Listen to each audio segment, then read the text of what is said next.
ایک صحابی رسول، آپ نے نا نئے کپڑے نہیں پہنے، تو باقیوں نے پوچھا کہ یار عید کا دن ہے، نئے کپڑے نہیں پہنے آپ نے، لوگوں سے ملے نہیں، آپ عید مبارک نہیں بولا آپ نے، کیا ہوا؟ تو وہ کہنے لگے یار عید تو وہ بندہ منائے نا جس کے روزے قبول ہوئے ہو، عید تو وہ بندہ منائے نا جس نے رمضان میں اپنے رب کو راضی کیا ہو۔ ہم نے کیا کیا؟ دنیا میں مست رہے۔ ہم نے کیا کیا؟ رمضان میں بھی شاپنگ میں لگے رہے۔ ہم نے کیا کیا؟ رمضان کے مہینے بھی بہانے ڈھونڈتے رہے کہ یار میں نے کام کرنا، میں روزہ نہیں رکھ سکتا۔ یار اگر سارا سال کام کر کے اگر پوری نہیں نہ پڑی تو رمضان کے مہینے میں بھی نہیں پڑنی، لیکن روزہ تو نہیں نہ چھوڑ سکتے۔ ایک روزہ اگر کسی نے چھوڑ دیا جو بالغ ہے، عاقل ہے، سمجھدار ہے، ایک روزہ جس نے چھوڑا اس کی قضا لازم ہے، وہ قضا کرے گا، لیکن قیامت تک وہ روزے رکھتا رہ گئے، اس ایک روزے کا ثواب اور اس کی برکت اس کو حاصل نہیں ہونی، قیامت تک چاہے رکھتا رہے۔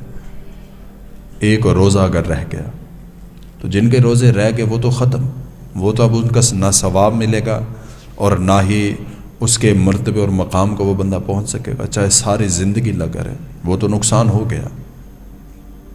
تو جو بندے جان بوجھ کر بلا وجہ روزہ چھوڑ رہے ہیں، وہ کس لیے چھوڑ رہے ہیں، کس وجہ سے چھوڑ رہے ہیں اور کیوں چھوڑ رہے ہیں، ابھی تک یہ وجہ سمجھ نہیں آئی۔ کچھ بندے اس لیے روزہ چھوڑتے ہیں کہ بھئی ہمارا کاروبار ایسا ہے کہ اس میں روزہ رکھے تو لحاظ نہیں رہتا۔ کچھ بندے اس لیے روزہ چھوڑتے ہیں کہ بھئی ہم نے کام کرنا اور کام ہمارا جو ہے وہ دھوپ پہ کھڑے ہونے والا ہے، بہت زیادہ محنت کا کام، اس لیے ہم روزہ نہیں رکھ سکتے۔ تو بھئی بتائیں، جنگ بدر میں صحابہ کرام روزے کی حالت میں نہیں تھے؟ کیا صحابہ کرام روزے کی حالت میں تجارت نہیں کرتے تھے؟ کیا کریمہ کا علیہ الصلاۃ والسلام روزے کی حالت میں تجارت نہیں فرماتے تھے؟ کیا اللہ رب العزت کو اس چیز کا علم نہیں تھا کہ میری مخلوق جو ہے وہ گرمیوں میں دہاڑیاں کرے گی، مزدوریاں کرے گی، تو ان کو روزے کی چھوٹ دے دی جائے؟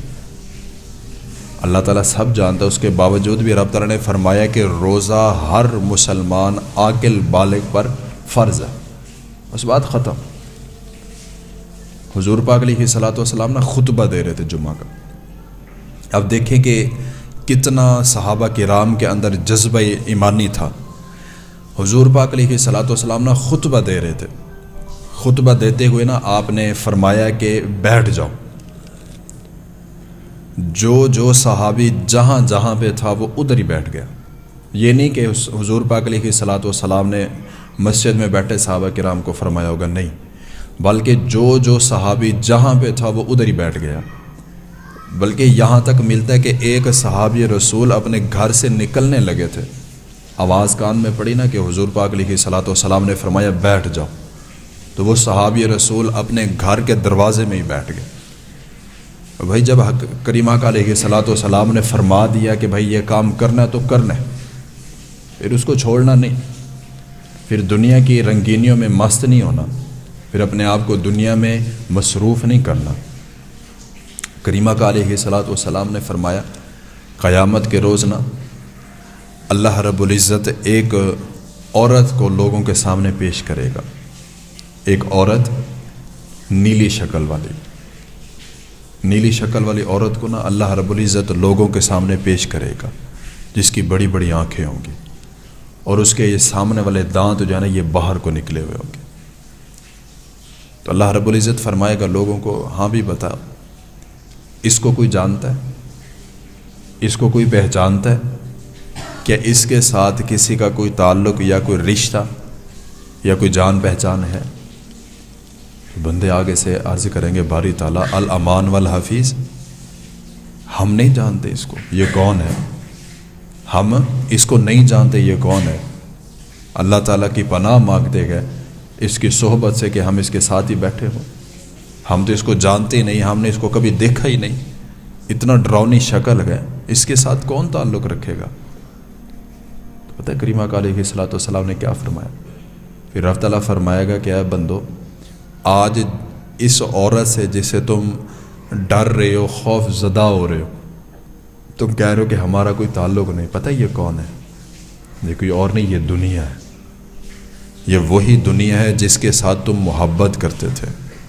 یہ وہی دنیا ہے جس کے پیچھے لگ کر تم لوگوں نے نمازیں، روزے، حج، زکوٰۃ سب کچھ چھوڑ دیا. یہ وہی دنیا ہے جس کے پیچھے تم لوگوں نے اللہ اور اس کے رسول کو چھوڑا.